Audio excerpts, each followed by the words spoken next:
Dali ka mo nakakataran. Totoo na, ini ako na nakatindog sa harapan ng dunak. Ay, oo. Umon. Di na nakakapagsalita si Umon. Oh. Umon, si mama na ini. Oh, totoo ini. Oh, bako ining ano.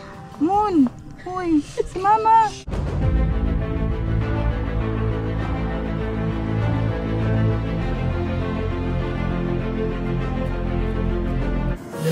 Ayun, what's up guys? Muli, welcome to my YouTube channel. Ito po si Kuya Julay, ang inyong katugang, ang inyong kalingap, na muling bumabati po sa inyo ng magandang araw, magandang gabi.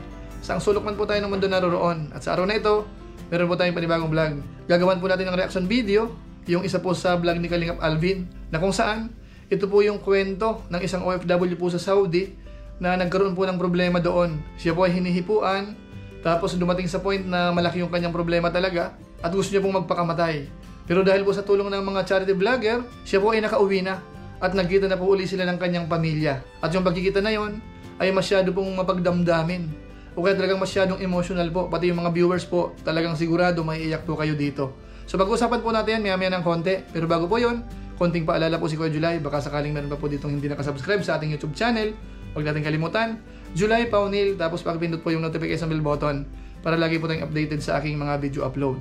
Tapos pakisama na rin po yung ating mga upload po sa ating Facebook page, Julay Paunil 2.0. Paki-follow rin po yun, tapos paki-like. Maraming salamat po sa inyo. Tapos sina Kuya Val Santos Matubang, sina Kalingap Rab, sina Ate Edna Vlog, at saka po si Jabber Sniper, supportahan din po natin. Maraming salamat po. Ngayon tuloy na po tayo. Ito po ay magiging part 3 ng ating reaction video sa isa po sa binablog po ni Kalingap Alvin. Meron po siyang 6 na anak, tapos hiwalay sa asawa. Pero dahil po sa hirap ng buhay, siya po ay napilitang magtrabaho po sa Saudi. Kaso nga lang po, bago pa lang po siya doon, may mga konting problema na po. Hanggang sa dumating po ang mga pagkakataon, base po sa kanyang pagkikipag-usap kay Kalingap Alvin, gusto niya pong magpakamatay. At ang intensyon niya po, para lamang po magkaroon ng konting benepisyo. Dahil kapag daw po siya namatay, makakatanggap po yung kanyang pamilya. What? Pero dahil po sa mga advice ng kanyang mga kaibigan, kakilala, at saka po ng charity vlogger, nagbago po yung kanyang isip. Lalong-lalo na po nung tinulungan po yung kanyang pamilya dito po sa Pilipinas. Siguro po yung mga nakakasubaybay, napanood po natin, pinagawan po yan ng pabahay ni Kalingap Alvin. Bukod po sa ayudang tinutulong ay yung mga pang-araw-araw po ng kanyang mga anak sa Pilipinas at masasabi natin na kahit papano, malaking tulong po sa kanilang pamilya. Ngayon, dahil po sa isang vlogger na tumutulong sa kanila, kahit papano po, marami pong nakaalam sa sitwasyon po ni Ate Julie. Hanggat sa mayroon po mga tumulong na rin po, yung mga kababayan po natin sa Saudi Arabia, tapos yung ilan pa po na mga nagtatrabaho po sa OWA, so nagtulong-tulong na po hanggat sa dumating po ang pagkakataon na si Ate Julie po ay nakauwi na sa Pilipinas. Ngayon panoorin po natin nung nasa Pilipinas na po siya bago pa sila nagkita ng kanyang anak. Ito po yon. Andito po si Ate Julie at na-rescue po. At nagtulong-tulong po tayo. Tulong-tulong po kami para ma-rescue si Ate Julie. At ngayon po ay magkikita na sila ni Jamaica.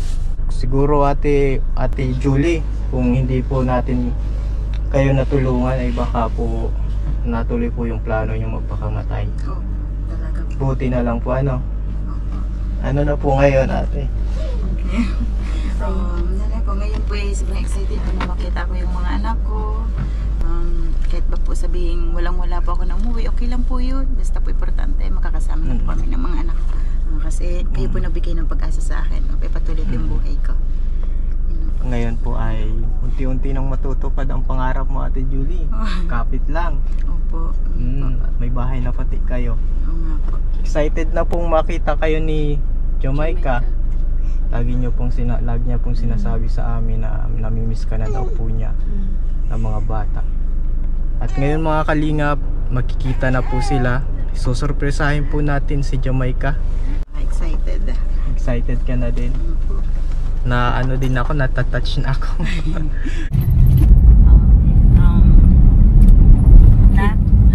Andito na ako. Ilang minuto na lang, magkikita na tayo. Sobrang excited na mayakap kita kasi yung obligasyon ba ni mama na naipasa sa iyo. Mag-decision na kasi eto, ako na mag-aano, makakapag-focus ka na sa pag-aaral mo kasi nag-uwi si mama ng buhay. Pasensya ka na kung nakapag-isip si mama ng ganoon. Kasi nawala ng pag-asa. Pero hindi tayo pinabayaan ni God. Ayan. Pinauwi pa din ako ng buhay.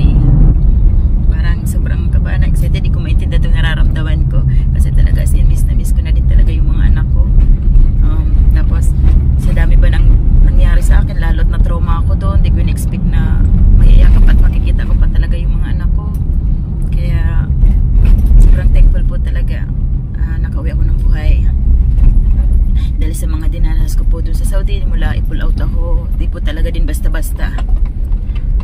Halos sa pagkakain namin ay dyan nagagarapangan yung mga ipis, yung mga gamit, puro ipis. Sa higaan namin, puro ipis. Kinakaragat kami ng ipis. Pero binabaliwala ko kasi iniisip ko, madami sa akin nagpipray, makakaalis ako, di ako tatagal dito, ganun kaya nilalakasan ko na lang yung loob ko. Kahit yung mga pagkain na halos hindi ko malunok, pinipilit ko lunukin kasi yun na lang yung magbibigay lakas sa akin. Kasi para ako umuwi ako ng walang sakit, yung ganyan, kinakaya ko na lang lahat. Hanggang sa may nakasama pa akong Pilipina doon, na ganun yung nangyari, kasi pinabayaan din ng agency, nakapareho ko pa din ng agency na naghingi ng tulong kasi nga binubog siya. Ang advice pa ng agency ko pareho ba sa advice sa akin na walang magiging magandang resulta, na ang sabi once umuwi yung Pilipinang yun na binubog doon, papatayin nila o kaya kausapin yung Arabong amo na kasuhan siya para makulong doon sa Saudi para daw matuto. Siya na nga yung biktima, siya pa yung gaganyanin, si set upin bang makulong doon. Ganun din yung nangyari sa akin, yung sa agency ko. Nasabi pag ganun nga daw kay baba na inulit, hawakan ko na lang daw yung private part, o kaya daw takutin ko ng kutsilyo. Yung mga baliw ata yung amo ko kaya ganun yung mga advice. Buti na lang at hindi ako nawala ng pag-asa. Ayan, tinulungan ako ni Kalingap Alvin, ni Mate, dahil nga sa maraming nakakakilala kay Kalingap Alvin, madami siyang mga nag-ano sa kanya. Ayun, nakarating sa iba-ibang bansa. Ayun, parang nagkaisa yung ano nila para matulungan ako. Nagawa sila ng way para makontak yung OWA Jeddah, Polo, hanggang sa naipulat nga ako doon sa agency, doon sa bahay ng amo ko. Ayun, sa tulong nila, eto na. Ilang minuto na lang po at andito talaga ako sa Pinas kahapon pa, pero po dumiretso po kay Kalingap Alvin. Surprisein po namin yung mga anak ko na wala po talaga silang as in kaalam-alam na nandito na po ako. So yun po mga kababayan, yun po yung ilan sa kwento po ni Ate Julie habang nasa biyahe po sila. Yung ilan po sa mga sitwasyon niya po doon sa Saudi. Ngayon ito bang gusto ko pong i-highlight yung pagkikita po nila ng kanyang anak. Dahil dito po, sinabi po ni Alvin dito na merong package lang. So walang kamalay-malay po yung kanyang mga anak na yung kanyang nanay ay dumating na sa kanilang lugar. Anong ginawa mo? Anong ginagawa mo ngayon pala? Nag-ano po, liligpit po ngayon. Nagliligpit, tapos? Maluto. Anong niluluto mo? Gabi po. Gabi? Ikaw itong nag-ano nito? Ito nga Kalingap, may gata ano dito? Dati sino ang naluto niyan? Si mama po. Mismo na si mama mo. Opo, Sobra. Nihintay ko nga po mag-uwi na si mama. Kasi sabi ko, kaysa mag-focus ako pag-uwi ni mama, sabi ko mauwi na lang po yun. Pray lang, ha? May dala kaming package. Halika, Omon. Miss mo na si mama mo? Opo. Pag nakita mo si mama mo, anong gagawin mo? Masayang-masaya po pag nakita ko po si mama nandito na. Wala ka bang ibang gagawin? Mangiti ka lang? Ha? Ayayakapin ko po si mama. Ikaw? Ganon din po. Tapos po mahingi ng sorry. Kasi po nung nandyan po siya, hindi po namin pinapahalagahan po na nandyan siya. Ngayon, puntahan na po natin yung pinaka-eksena kung saan po sila nagkita. Dahil dito po, mukhang natulala po yung mga anak. Hindi po alam kung ano pong gagawin. Hindi po sila makakilos. Ito po, panoorin po natin.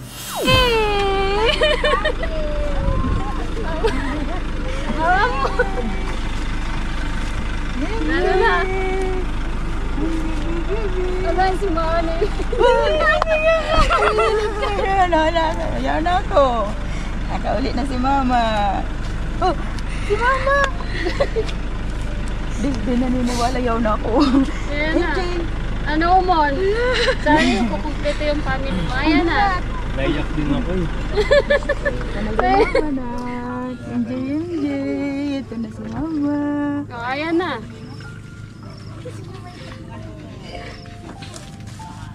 Ito yung nagsarabi na tulad ko po.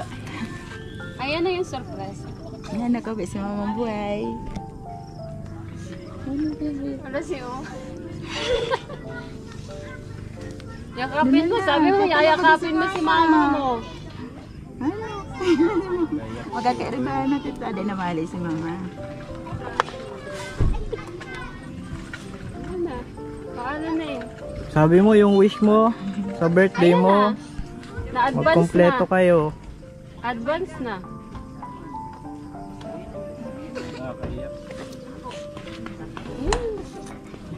Ayan na si mama. Dahil na mahali si mama magkaribahan na kita. Yakapin mo mama mo. Di ba sabi mo, oh, doon ka lang niya.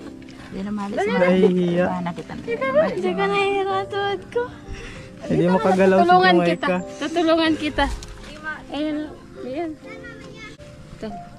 Ano kita dito? Mama mo. Ay, ayaw ka mama. Pasensya na kung nasa nakapag-isip si mama magdikte duman na. Pero di ba pinabayaan, pinaulit pa din ako ni buhay. Nga mo nak. Nga mo nak, wala mo niya ako naman. Ano ka mga tugang mo nak, makakapokus ka na sa pag-adal mo. Nga mo na ako din ako mahali nak.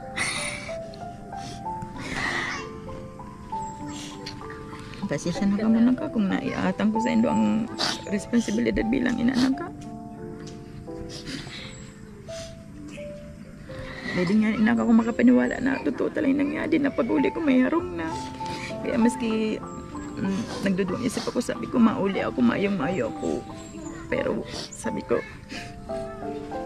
totoo man ata yung mga digdiyo. Kaya ayun, niwala ako kasi ayan na, hindi ko na di nga mapaniwala na may harong na akong harong kaya nauulian. Kasi di ba namagali ako halos, harong ta, halos sa may daga na kita magturog.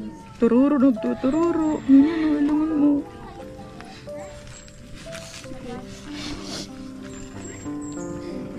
Hindi, di na ako gusto. Hindi, si mama na bakit. Ano na? Yun na pagka ko na. O, ma-birthday ka, di ba? O, yun na si mama. Ma-birthday. Ano mo? Ikaw mo ka pa nawala? Yun na si mama.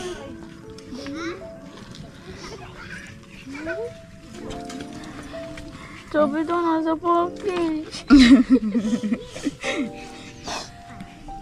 Anong gusto mo? Package o si mama mo? Mama po. Ano? Dati ka mo nakakataran. Totoo na, hindi ako na nakatindog sa harapan ng dunat. Nagalit ka. Ay, oo. Umon. Hindi na nakakapagsalita si Umon. Oh. Umon, si mama na ini. Oh, totoo ini. Oh, bako ini ano. Umon. Hoy, si mama. So yun po mga kababayan, siguro po marami pong naiyak dito po sa eksena po sa ngayon. Ano? Biro mo, nagpilit pong magtrabaho sa Saudi para magkaroon po ng konting pera.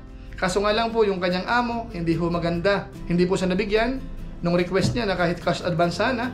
Tapos hinihipuan pa siya.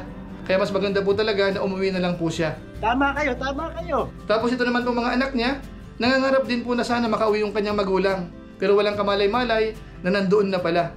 Kaya yung pagkakataon na yung mga katugang makalingap, marami pong natuwa. At saka humanga po kay Kalingap Alvin sa kanyang ginawa. Malaking sakripisyo po ang ginawa po dito ni Kalingap Alvin, mga katugang makalingap.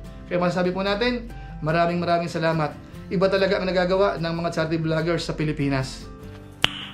Nice. Siguro po, sa pamamagitan po niyan, pansamantala magpapaalam po muna tayo. Okay na po siguro mga katugang makalingap. Sana maging inspirasyon ng ating mga viewers. Pero syempre, bago po tayo tuloy magtapos, meron lang po tayo sa shoutout.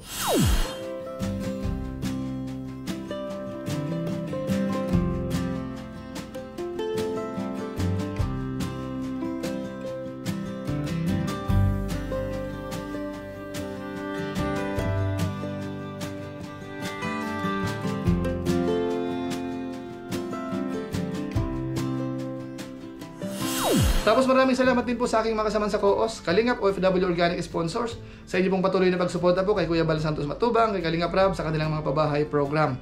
Maraming salamat po.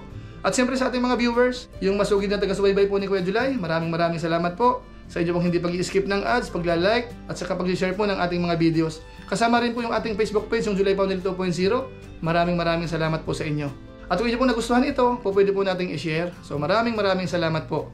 Muli, ito po si Kuya July, ang inyong katugang, ang inyong kalingap. Napansamantalang nagpapaalam po muna. Kita-kita na lang tayo sa mga susunod ko pang vlog.